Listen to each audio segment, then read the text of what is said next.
I'd like to ask the Minister for Infrastructure what his department's policy is in respect of individuals who require the use of a mobility scooter using public transport. Thank you, Mr. President. I would like to be very clear about this issue.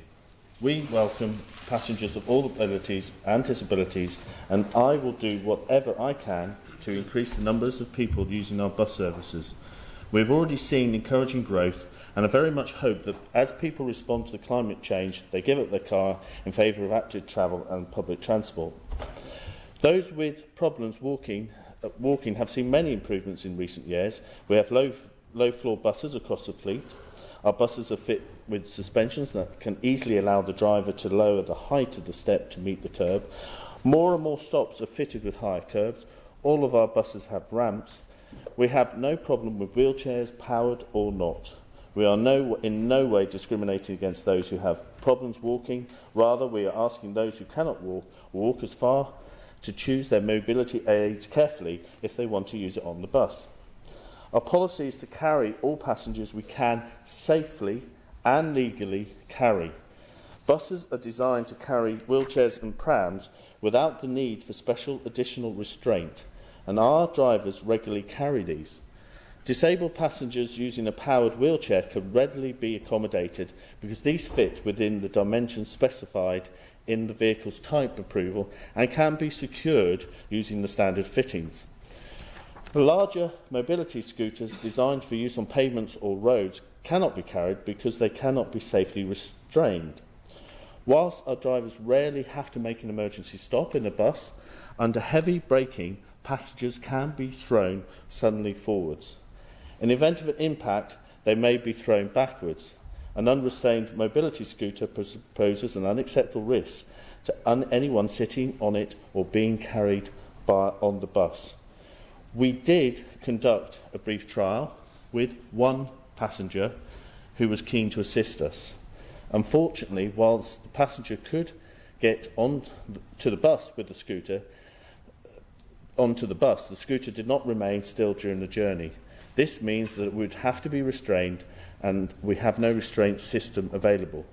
In future, we can and would aim to buy buses that are fitted with suitable restraints for mobility scooters, and we will certainly make this clear to the travelling public. Mr. Hooper. Thank you very much, Mr. President. So it seems that the Minister is saying that it's the type of buses we're using and we don't have the right equipment. It's interesting that other jurisdictions that use the same types of buses that we use, that follow the same types of regulations that we follow, actually do have schemes in place to allow for certain types of mobility scooters to be used. And typically these are Type 2 scooters, the smaller mobility scooters, not the Type 3 larger scooters the Minister says are too big. So if other jurisdictions, including the United Kingdom, for example, where this is a regularly accepted practice across the entire country by a wide number of bus companies, why is it they can do this but the Isle of Man, for some reason, can't? I don't think it's as simple as that, and I've looked at a number of different issues and about guidance and so forth, and that simply isn't the case. If we can do it legally and safely, I'm absolutely with the honourable member. If we can get a Type 2 mobility scooter safely restrained, we will do so. It's all about being legal and safe. It's as simple as that. And I'm as passionate as him wanting to achieve that for the smaller type of mobility scooter.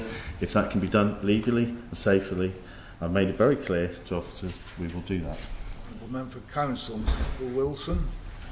Thank you, Mr. President. I wonder if the Minister could please confirm, as I think I heard him say in his initial answer, that his department is prioritising looking at this issue, particularly in light of the fact that his department will be looking to change buses to meet the climate change challenge, and making sure that in drawing up the specification for any new buses, that these issues of allowing for maximum access for all passengers with different conditions is properly being taken into account and prioritised.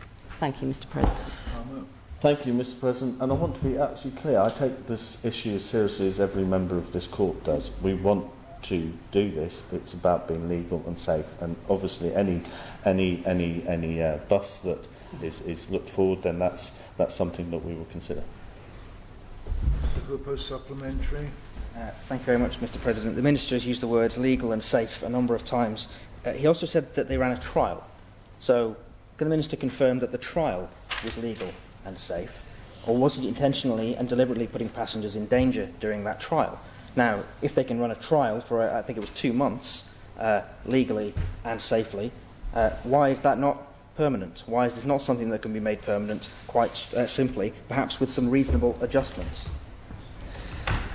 Thank you. It was clear from the trial that it wasn't safe. I mean, that was the point of the trial. And just to give you some other aspects, in London, the average speed of the bus is 6 miles an hour. Our buses routinely operate at 50 miles an hour. So there are differences in circumstances, and we will, as I said, we'll look to deal with this. I mean, certainly from my point of view, it probably was premature. It was well-intentioned trial, but perhaps it created an expectation that we could not meet until new buses were available. So I think it was well-intentioned, but I think it probably caused more problems than it solved. Honourable Member Mrs Christine. Thank you, Mr. President. Could the Minister oblige everybody by, if it's shown not to be legal and safe, could he circulate the legislation that says that it's not legal, and any other documentation relating to that as to the safety issues, etc., so we've all got a better understanding? I can distribute documentation, that's fine. Mr Hooper. Thank you very much, Mr. President. Is the Minister aware of the UK Confederation of Passenger Transport, which has set out public guidelines that are widely in use throughout the United Kingdom, not just in London, on rural routes as well, which are similar to our own Isle of Man routes? That sets out guidelines for the safe carriage of smaller mobility scooters. So again, I'm struggling to understand how something that can be legal and safe in the United Kingdom, that can be legal and safe in other jurisdictions using very similar buses to what we have, that can be made legal and safe after making reasonable adjustments to the service, to perhaps the buses themselves. Why is this something that his department is finding so difficult to implement on the Isle of Man? I think this, as I said to you before, it's the disadvantage of perhaps taking a trial ahead of time. And I think there are a number of different buses, different certifications of buses, so you can't just say similar. It has to be particular to that bus. This is about practicality and about operation. It's not about policy. Policy is to deliver as many people as we can and everyone that we can. This is simply a technical issue. Supplementary question, Dr. Aronson. Thank you, Mr. President, and I'd like to thank the Minister for his ability to be flexible on this matter.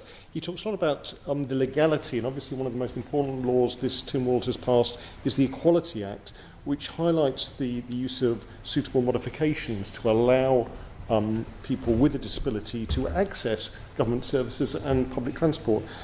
My question to him really is in determining the policy, has he consulted with the Equality Advisor to get some more up-to-date advice in terms of those modifications that could be allowed on the Isle of Man to allow the passage of people with disabilities who use mobility scooters? Thank you. Yes, we have.